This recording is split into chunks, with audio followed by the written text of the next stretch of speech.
الحمد لله رب العالمين، والصلاة والسلام على خاتم الأنبياء والمرسلين وعلى آله وصحبه ومن دعا بدعوته واهتدى بهديه إلى يوم الدين.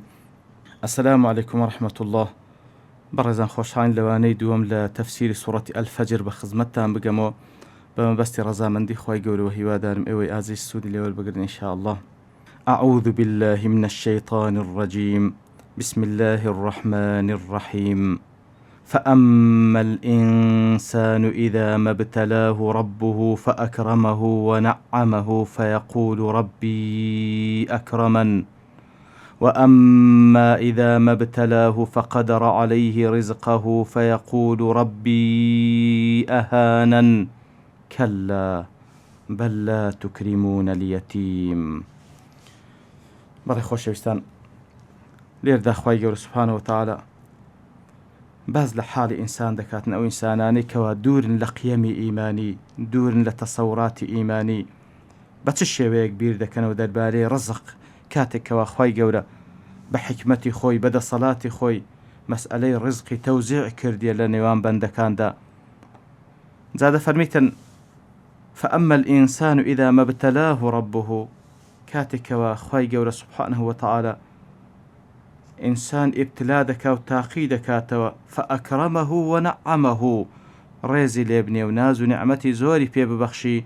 فيقول ربي أكرمن، أو إنسان دريتن أو خواي جورا ريزي لنايمة. وأما إذا ما ابتلاه، وكاتششكا أجر ابتلاي بكا وتاقي بكاتوا فقدر عليه رزقه، لو حالة خواي جورا سبحانه وتعالى رزقكي لسر تقدير بك فقدر عليه رزقه، وات رزقي شي كم بيبخشي بقدر نوق بفراواني وكو كسي كم، فيقول ربي أهانا لو حالة أو كسدرة پروردگارم أمني إهانة كردي رسواي كرديما. كوات ليردا كساني كوادور لا قيمي إيماني، كساني كوادور لا مفاهيم قرآني، واتي دقن هر كسي كوا خواي جور رزقي بيبخشي، او معناه او كسل لا خواي جور بريزة لوي رزقي بيبخشي، وهر كسي چش خواي جور رزقي لسر تقدير بكا وتنجي بكاتوا، او دلات لسر كوا خواي جور رسواي كردي و إهاني كردي و هيز قدر قيمتي شي لا خواي جورنيا، اگر قدر قيمتي هبا او بيدا بخشي ديار او تصوري شي زور غلطة. لبروي هلا سرتاي هوردو آد خواي جود فرمي إذا ما ابتلاه، بلي لهوردو حالة تاقي كرنوية، لهوردو حالة خواي جود سبحانه وتعالى بندكان تاقي دكات وكل سورة الأنبياء دا فرمي ونبلوكم بالشر والخير فتنة. خواي جود فرمي إيما تاقي تان دكينوا بنا خوشيو بخوشي، هوردو لاي هر تاقي كرنوا فتنة كواتنا أو كسي كزوري بي بخشرا، بمعنى أو إذا كوا كسيشي بريزة نا أو كسي كوا خواي جور رزقي لسر تن كردي توا، معنى وا كوا خواي جور رسواي كردي ببلغي أو اجتماشا ذكي كسيشي وكو قارون كوا خواي جور وكو نمونة هيني توا أو هم ملكي بي بخشرابو ما إن مفاتحه لتنوء بالعصبة أولي القوة، كوا تتنها كليلي خزينكاني بكسانك ياخد بكسانك يان بتن حشتريشي زور بهز نبا هل ندجيرا نو خزينة كاني بس كليلة كاني إلا قال أوش كسيشي بباور بو لأكامج دا وكو خواي قورا هل دنيا دا سزاي دا بوي كوا خواي قورا سبحانه وتعالى وكو لسورة القصص دا وصف دكا فخسفنا به وبداره الأرض، خواي قورا خسفي بيكردو روتسو بناخي زويدات سو تخوار بخوب ملكو سامانو. تماشاي پیغمبریش دکی صلی الله علیه وسلم که خوشویستی خواه خلیل الله حتی وفات دکا لنانی زوش تیر ناخوا، کواتا رزق فراوان کردن و هروها تن کردن هیچ علاقی بوینیه کوا خواه گوره او کسی خوش دوه و یاخد خواه گوره سبحانه وتعالی ایهانه دکا و رسوائی دکا، بلکو تصوری کسی که کوا دوره لمفاهیم ایمانی لوی خواه گوره فرمی کلا اشتیوانیه بلکو خواهی گەورە ئەگەر کەسێکی خۆش بوێ هیدایەتی دەدا کە ئەو کەسە مستحق بی و شایستەی ئەوە بە هیدایەت بدرێ، کەواتە ئەوەی کە هیدایەت دەدرێ نیشانەی ئەوەیەکەوە خوای گەورە خۆشی دەوێ بەڵام کەسێکەوە ڕزق پێبەخشرە وەکو معلومە لە حەدیسی پێغەمبەر صلی الله علیه و سلم هاتێ ئەگەر خوای گەورە ئەو دنیا هیچ قیمەتێکی لەلای هەبا هەندی باڵی پێشکەیەک ئەو دنیا قیمەتی لای خوای گەورە هەبە ئەوە خوای گەورە بە هیچ شێوەیە قومە ئاوێکشی نەدەدا کەسی کافر بەڵام دیارە هیچ قیمەتی نییە لێ دەیداتە کەسی کافر کەواتە هۆردوو لە با بڵێن فراوانکردنی ڕزق و تەنگکردنەوەی ڕزق هەر هەمووی تاقیکردنەوەیە و هەمووش حکمەتی تێدا دیارە ئینسانی مسلمان لە مەسئلەی ڕزق پێویستە قەناعەتی بە ڕزقی خۆی هەبی پێویستە بزانیکەوە ئەوەی کە خوا لە بۆی تەقدیر کردی الخەیر فیما اختاره الله لە هەموو شتێک و بەتایبەت لە مەسەلەی ڕزقی با چاک بزانی ئەوەی کە خوا لە بۆی تەقدیر کرد والله خێر لەوەیدا لەبەر ئەوەی وەلەو بەسەط الله الرزق لعبادی لبغوا في الأرض ئیتر ئەگەر خوای گەورە فراوانی بکاتەوە لە بۆ بەندەکان بەگشتی هەر هەموو ڕزق زۆریان پێبەخشەوە تووشی بەغی و تووشی سەرکەشی دێن خوا پەنامامدا لێ دەفەرمی کەلا نەخێر ئەو تەسەورە غەڵەتە ئەنجا خوای گەورە سوبحانه وتعالى دەفەرمی بەڵکو تەماشای هەڵسوکەوتی خۆتان بکەن بەل لا تکریمون اليتیم ئەنگۆ ئەسڵەن ڕێز لە یەتیمیش نانێن کەواتە ئەو کەسانی کەوا ڕزقی زۆریان پێبەخشرا ئەگەر وەکو بەخۆیان ئیدعا دەکەن ئەوە ڕێز لێنانی خوا لە بۆ ئەوان و ئەوان مستحقن بۆی کە خوا ڕێزیان لێ بن لەبەرەوەی خۆشەویستن لێ ڕزقیان پێبەخشرا ئەتەمەشا هەڵسوکەوتیان بکە ئەوە هەڵسوکەوتی کەسێکە کە خوا خۆشی دەوێت لە کاتێکدا کەەوە ئامادە نیە ڕێز لە یەتیم بنێ لە کاتێکدا ئامادە نیە کەسانێک هەم بدا لە بۆی کەوانانی فەقیر بدا نەخێوانە لێ تەماشاکە بە فعلی چەندین دەوڵەمەند هەیە لەو سەرڕووزەوی و لە هەموو عەسرێکدا چەندین دەوڵەمەند هەیە هەڵسوکەوتی کەسێکی شکرانە بژێر نییە لە بۆ خوای گەورە ئیترەوە کەنجی نیشانەی خۆشەویستی خوایە ئەگەر خوا یەکەچی خۆش بێ ئەو کەسە دەبی تەسەڕف و هەڵسوکەوتی بەو شێوە بکە خوا لێ ڕازی بی ئیتر لێردا دەفەرمی نەوەک هەر یەتیم یارمەتی نادەن بەڵکو هەر ڕێزیشی لێنانن کەوا هیچ پارە و پولێکی نایە مجەڕەد ڕێز لێنان چجا ئەوەی کە دەبووە ڕێزی لێ بنێن و هەروەها یارمەتیشی بدەن و هەروەها ولا تحاضون على طعام نەوەک هەر فەقیر نان نادەن بەڵکو هانی خەڵکیش نادەن کەوا نانی بدا وتأكلون التراث أكلا لما و هەروەها کەسانێک کەوا تەسەوریان بەو شێوەی غەڵەتە ئەوەش ئەو تەسەورە غەڵەتە ئەو هەڵسوکەوتە غەڵەتەشیانی لێ ئەو هەڵسوکەوتە غەڵەتانەشی لێ بە پاشکەوتیە تەماشا دەکەی دەربارەی میراتیش وتأكلون التراث أكلا لما میراتیش دەخۆن بە چ شێوەیەکیش دەیخۆن بە چ شێوەیەک دەیخۆن وەکو دەڵێ لەمما دیار لە لەمەوە هاتیە لەم واتە خڕکردنەوەی شتێک واتەوە کە ئەنەما هەر یەکە کە لە ناو میراتگرەکان بەدەسەڵات بی هەمووی خڕ دەکاتەوە لە بۆ خۆی بەشی کەس ناداتن ئەوەت هەڵسوکەوتی کەسێک کە خوا ڕێزی لێ بنێ دیارەوانە بەڵکو هەڵسوکەوتی کەسێکی جاهیلە کەسێکی دوورە لە منهەجی خوای گەورە لێ تەسەوریشی وا غەڵەتەوە تێدەگەکەوە خوا ڕێزی لێ نایکە ئەو مولکەی پێبەخشێ نازانیتنەوە تاقیکردنەوەیە وتحبون المال حبا جما و هەروەها ماڵی دنیایەتان هەندە خۆش دەوێ خۆشویستنێکی یەکجار زۆر دیارە ئینسانی هەموو ئینسانێک بە طبیعەتی حال ئەوەندەی ماڵی دنیا خۆش دەوێ تاوەکو بتوانی بژیەتن لە ژیانی دنیادا بەڵام کاتێکەوە ئەو خۆشەویستە توغیانی کرد وای لێ دێ ئەو کەسە چاوی کۆرە دەبی پێی مهم نییە لە هەر مەزدەر و سەرچاوەیەک پەیدای بکە مهم پەیدای بکە زۆر لەوەش زیاتر کە بخۆی پێویستیتی زۆر لەوەش زیاترکەوە منداڵەکانی پێویستیتی بەڵکو حسابی حەفت پشتیش بکەی هەر بەشی دەکا بەڵام مەسەلە خۆشەویستیتی لە بۆ پارەکەی وتحبون المال حبا جما خۆشەویستێکی وا هەندە زۆر خۆش دەوێت شێتی کردیە لە غەیری پارە هیچ شتێک نازانی ئەوەی بەسەر زمانیدادێ هەر پارەیە ئەوەی لە بۆی دەژیە هەر پارەیە ئەوەی کەبیری لێ دەکاتەوە هەر پارەیە هەر لە ڕێی پارە پەیداکردنیش دەژیە و دەمری وتحبون المال حبا جما كلا إذا دكت الأرض دكا دكا كلا ئەوەی کە دەیکەن لەو هەڵسوکەوتە غەڵەتانە هەمووی مەرفوزە کەلا چاوەڕوانی هاتنی ڕۆژێک بکەن کەوا ڕۆژی قیامەتە کە نەدەبووە وا بکەن لەو ڕۆژێکەوە ئیدا دوکەت الأرض دەکەن دەکا کاتێکەوە ئەو زەویە بە یەکدا دەدرێ و ڕاست دەبیتەوە دوکەت الأرض بە یەکدا دەدرێ و ڕاست دەبیتەوە دەکەن دەکا ئەو زەویە بەیەکدا دەدرێ و ڕاست دەبیتەوە و وەکو خوای گەورە لە سوورەت تاهادا دەفەرمیتن لا ترى فيها عوجا ولا أمتا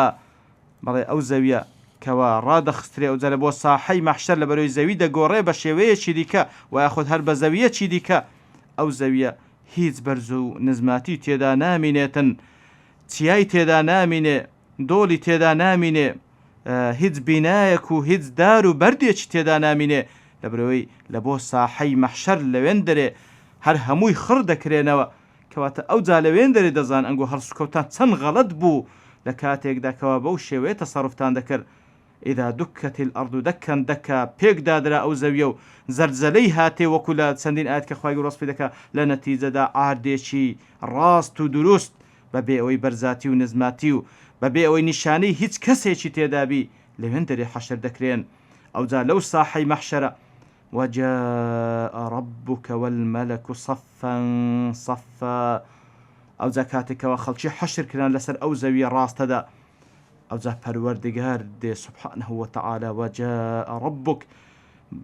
بەزاتی خۆی دێتە ساحەی مەحشەر هاتنێک بە چ شێوەیەک دێ دیارە ئەوەش کاتێکەوە باز لە ئەسما و صفاتی خوای گەورە دەکرێت وەکو ئاعتقادی ئەهلی سنە و جەماع پێویستە بەو شێوە ئیمانمان پێ هەبی کەوا وەکو لە قورئان و لە سونەدا هاتیە هاتنەکەی با بڵێن چۆنیەتیەکەی ئەو صفاتانە لائقە بە ذاتی خوای گەورە لێ ئەگەر کەسێک پرسیار بکە باشە هاتنی خوای گەورە بە چ شێوەیەکە لە وەڵامدا هەر ئەوەندە دەگوترێ هاتنێک لائقە بە ذاتی خۆی سبحانه وتعالى ئەگەر بڵێ چۆنیەتەکەی کووە ئەوە بدعەیە بەڕاستی وەکو ئیمام مالک دەفەرمیتن والسؤال عنه بدعة بەڕاستی نابی لەوەی زیاتر لێ بکۆلیەوە زیاتر بیر لە مووقفەکەی بکەوە مووقفێکی چەندە بە هەیبەتە کاتێکەوە خوای گەورە بە عەزەمەتی خۆی دێتە ساحەی مەحشەر هاتنێک لائق بەخۆی سبحانه وتعالى کاتێکەوە خەڵکی هەمووی لە ساحەی مەحشەر ڕاگیراینە والمەلەک صفا صفا ئیتر مەلائکەتیش هەر هەمووی ڕیز بووینە لە مووقفێکی سامناکدا ئەو هەموو مەلائکەتی هەموو ئاسمانەکان سەف لە دوای سەف ڕیز بووینە لە چاردەوری ئەو خەڵکەدا وجيء يومئذ بجهنم ئەوجا لەو ڕۆژەشدا جەهەنەم دەهێنرێتە ساحەی مەحشەر وەکو پێغەمبەر صلی الله عليه وسلم لە حەدیث صحیحدا وەصفی دەکاتن کەوە لە 70000 جێگا ڕای دەچێشن لە هەر جێگەش 70000 مەلائکەت ڕای دەچێشی بەڵێ بەو شێوێ جەهەنەمیش دەهێنرێتە ساحەی مەحشەر يومئذ يتذكر الإنسان وأنى له الذكرى لەو ڕۆژەدا ئەو ئینسانە بەگشتی بە تایبەتی کە لێرەدا باس لە کەسی کافر دەکا یەتەذەکەر بەبیری دێتەوە قسەی پێغەمبەرانی بەبیر دێتەوە عەلەیهیمۇ الصەلاة وەسسەلام قسەی بانگەوازی کارانی بەبیر دێتەوە کە باسییان لەو ڕۆژە دەکرد ئەوش پشتی تێکرد بوو لێ لەو ڕۆژەدا وأنى له الذكرى چ سوودێکی پێڕادەگەینی ئەو ڕۆژێکەوە ئەو ڕۆژە قسەی پێغەمبەرانی بەبیر بێتەوە و باسی ڕۆژی قیامەتی بەبیر لەبەرەوەی هیچ هونەری تێدانوا بە چاوی خۆی دەیبینی لەو ڕۆژەدا دەڵێ يقول يا ليتني قدمت لحياتي ئەوجا بەداخەوە دەڵێتن خۆزگا لە دنیادا کارێکی وان بکرد با کە لە بۆ ئەو ژیانە حەقیقیەی ئێستا کەوا قیامەتە شتێکم لە بۆ خۆم بە پێش خست بە کەواتە لی حیاتی واتە دنیای بە حیات هەردانانێ دنیای بە ژیانی ڕاستەقینە دانانێ لەوێن دەرێ ئەوی ئەتراف دەکاکەوە ژیانی ڕاستەقینە قیامەتە ژیانی نەبراوە قیامەتە ئەوجا لەوێ پەنجەی پەشیمانی دەگەزی کە بە کەلچینە خۆزگە شتێکم پێشکەش کرد بە لە بۆ ئەو ڕۆژە دێتن مفلیسە هیچی پێ نییە بەڵکو نەوەک هیچی پێ نییە بەڵکو بە یەک کۆمەڵە جەرائیم و تاوانەوە دێتە ساحەی مەحشەر دەڵێ خۆزگا شتێکی بە سوودم بە پێش خست بە لە بۆ ئەو ژیانەی خۆم کەواتە لەوێ ئەتراف دەکا کەوا دنیا هیچ نەبوو دنیا مەزرعەت بوو دەبوا کاری تێبکاتن لە بۆیکەوە لە قیامەتدا بیدووریتەوە ئەو خۆشویستنە زۆرەی لە بۆ ماڵی دنیا بە کەلچی نایە فيومئذ لا يعذب عذابه أحد لەو ڕۆژەدا هیچ کەسێک هیچ دەسەڵاتێک نییە کەوا سزا بدا وەکو سزای خوای گەورە سبحانه وتعالى کاتێکەوە سزای کەسانشی بێ باوەڕ دەدا سزادانی خوای گەورە هیچ دەسەڵاتێک و هیچ هێزێک نە بتوانی وەکو خوا سزای کەسانێک بدەکەوە مستحقن بە سزا ولا يوثق وثاقه أحد وكسيج ناتواني کەسانێک ببەستیتەوە کە لە بچەیان بکە هەروەکو خوا کەسانێکی تاوانبار کە لە بچە دەکاو هەروەکو خوا فەرمان دەکاکەوە کەسانێک تاوانبار کە لە بچە بکرێن و ببەسترێنەوە. یا ئەیەتوها النەفس المطمئنە لە بەرامبەریشدا بە کەسانێک دەگوترێ کەوا لە دنیادا نەفسی مطمئنەیان هەبووە کەوا مطمئن بووینە بە ذاتی خوای گەورە بە ذکری خوای گەورە بە قەدەری خوای گەورە ڕازی بووینە لە ڕزق ڕازی بووینە لە شەرعی ئیسلام ڕازی بووینە لە هەموو قەدەرەکانی خوای گەورە و دڵیان مطمئن بۆ بە ذکری خوای گەورە لەو ڕۆژەدا پێیان دەگوترێ ارجعی إلى ربك راضية مرضية بگەڕێەوە لای پەروەردگارت ئەو پەروەردگاری کە لە هەموو دنیادا هەوڵی ڕازی بوونت دەدا بگەڕێەوە لای پەروەردگارت ڕاضیە واتە ئەتوو ڕازی دەبی ڕازیشت دەکەین بۆ هەموو خۆشەی پێت دەبەخشین و هەروەها ڕاضیەتەن مەرضیە وەلێشت ڕازی دەبین وەکو یەک لە یاخود گەورەترین خۆشیەکانی بەهەشدا ئەوەیە کەوا خوای گەورە لە بەندەکانی ڕازی دەبی و مژدەی ڕەزامەندی خۆی پێیان دەبەخشی. فەدخولی فی عیبادی ئیتر ئەوجا پێی دەگوترێ بڕۆ ریزی بەندەکانی خوای گەورە بەندە چاکەکانی خوای گەورە کەوا مەشمولن بە بەهەشت بڕۆ ریزی ئەوان وەدخولی جەنەتی بڕۆ ناو بەهەشتی پانوبەرین ئەو بەهەشتەی کەوا خوای گەورە دەفەرمێ جەنەتی واتە بەهەشتەکە بەهەشتی خوایە خوا سوبحانەه وتەعالە ڕێزی لە ئیمانداران نایە بەو بەهەشتەی کەوا خوای گەورە لە بۆ ئەوانی خەڵق کردیە لە بۆ ڕێزلێنان لە بۆ ئەوانی خەڵق کردیە ئیتر بڕۆنە ڕیزی ئەو بەندە چاکانە لە ناو بەهەشتی پانوبەرین لە خوای گەورە دەپاڕێن لەو کەسانە بین کەوە بەو شێوەی خوای گەورە لە کۆتاییدا پێمان بفەرمی یا ئەیەتوها النەفس المطمئنە ارجعی إلى ربك راضية مرضية فادخلي في عبادي وادخلي جنتي. سبحان ربك رب العزة عما يصفون وسلام على المرسلين والحمد لله رب العالمين.